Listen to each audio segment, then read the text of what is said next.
Okay, so Amy, I want to take today and talk about this very, very important point. So we have a lot of clients that are spending various amounts on marketing. Some of them are spending a whole bunch of money, some of them are spending, a bit of money. But I think to each one of our clients, and you can tell me if you agree, I think all of them feel that it's a great amount of money, depending upon how much you're spending, whether it's $3,000 a month or $38,000 a month. All of them feel the pain of that. Would you agree?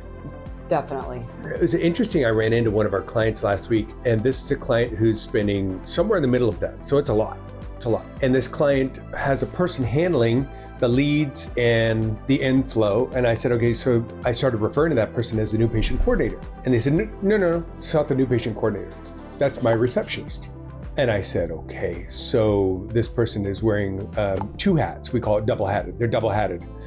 One in our Division 6, which is public division, getting new business, and one in Division 1, which is reception and receiving communication, particles, packages, patients, phone calls. And then I also found out that that person is also helping on scheduling, which is Division 4. Division 4 is scheduling to make sure that the hygienists and the doctors are all visible.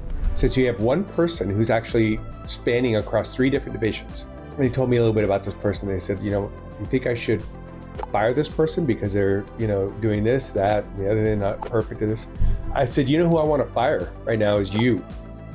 You take anything that you want going well. And let's back up. This is not just marketing. Anything you want going well. You want your schedule under control, you better have a scheduling coordinator. You have a person who is over the schedule. You want your reception to be well received, well, you better put somebody over that. Now, what happens from there? We got to train that person. We got to groove that person in, make sure that they're, being corrected when they do something outside of what they were originally told, or they learn something as a new circumstance. We got to groove that person in. That's a process that happens over time. And maybe that person isn't the right person for that position because they can't learn, they can't keep speed, they don't have the aptitude necessary, but you only know that over time. Amy, you've probably seen it. You've seen people who they don't appear to be the right person for the job, and then they get in the job and they just blossom and they do amazing. Absolutely.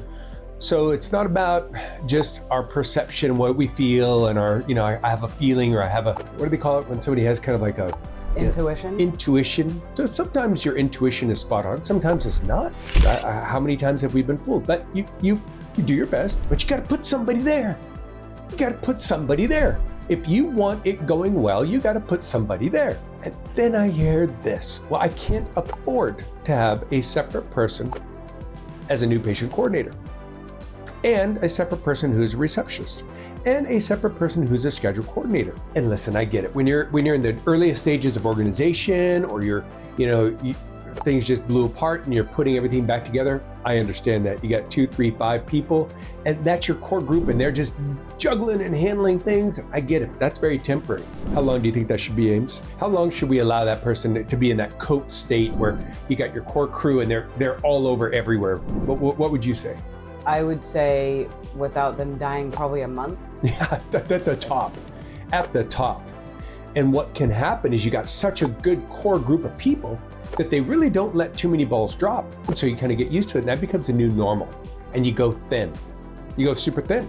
And I like lean. I like the efficiency of lean. But the job, function, or duty that belongs to everyone belongs to? No one. No one. No one. So question, when you started speaking with this doctor, and you were speaking of he's spending all this money on marketing, one person handling 3 functions, what he really should have as a priority if he's going to invest is a new patient coordinator, right? 100%. I even told him, I said, listen, dude, cut some of your marketing budget and put a person there. Put that person there, 100%. Or come up with a way to pay that person until that person is carrying their weight. And Amy, you and I both know that person that you hire may or may not make it. We know that you typically need to interview about 9 to get the 1, and then sometimes you need to hire 3 in order to keep 1. Okay, so that's a lot of people. Sometimes it varies place to place and circumstances. So maybe that 1 isn't the one, but boy, you got to get that 1 there, and you got to pay that person, and you hold them responsible for it, and they keep the statistics and they keep track.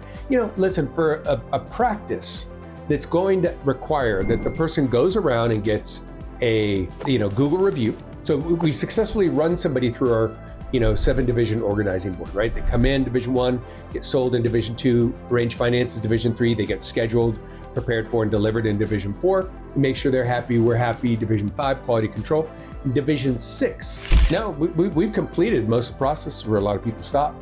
And we go, okay, good, we're gonna get a Google review, we're gonna get a testimonial, and we're gonna get patient referrals. And that collectively with promotion and marketing, we're gonna bring more people back into Division 1, and the process is going to repeat. You gotta have somebody there running down to Operatory 2 to get a before photo, running down to Operatory 4 to get an after photo, getting a testimonial at Op 3, getting Google review from each patient, or working with the staff to play the game. Hey, Anna, Mr. Smith is coming in today, he loves you.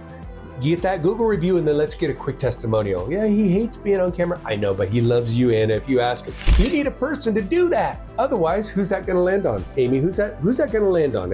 If we don't have a new patient coordinator, who's that typically landing on? In your experience, Amy, you deal with these teams all the time. Where does that hat generally land on when you don't have a new patient coordinator? Well, first it goes to random people at the front, and they don't do it well because they're doing their other functions, or it goes nowhere. And then they're like, what happened with this? Yeah. Well, no one's responsible, so it goes nowhere.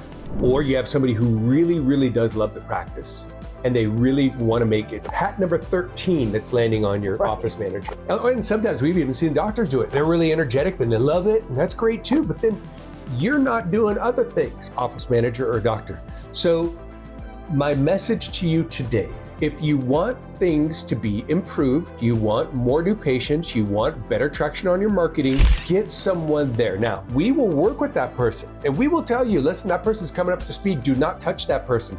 Do the following things. Or we will tell you, listen, this person is, you might need to do a couple things on your end, but not working out on our end. We will work with you on that. But for gosh sake, do not neglect putting someone there.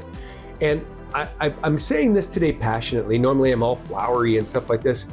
I'm telling you, if your office manager or your team is overworked and you feel critical of them and the fact that balls drop between the cracks and things don't run smoothly, well, if you haven't put people there individually responsible and held accountable for their respective area, whether it's a receptionist, treatment coordinator, finance coordinator, schedule coordinator, new patient coordinator, if you haven't done that, then there's no pointing fingers. There's no pointing fingers because you got 4 pointing back at you. And that's the area we need to fix. So I hope you're inspired. Now, if you need help, Amy and I are going to do a video on what is that person? What are the personality traits of that person? A lot of people have a wrong idea of what this new patient coordinator is. Stay tuned for that. But reach out to us. We'll help you, and we'll give you kind of the new patient coordinator hat. What's the beat? We'll include that person in our meetings. They'll come to our webinars. They'll watch our videos. We'll help you get that person rolling. So hope that tip helps.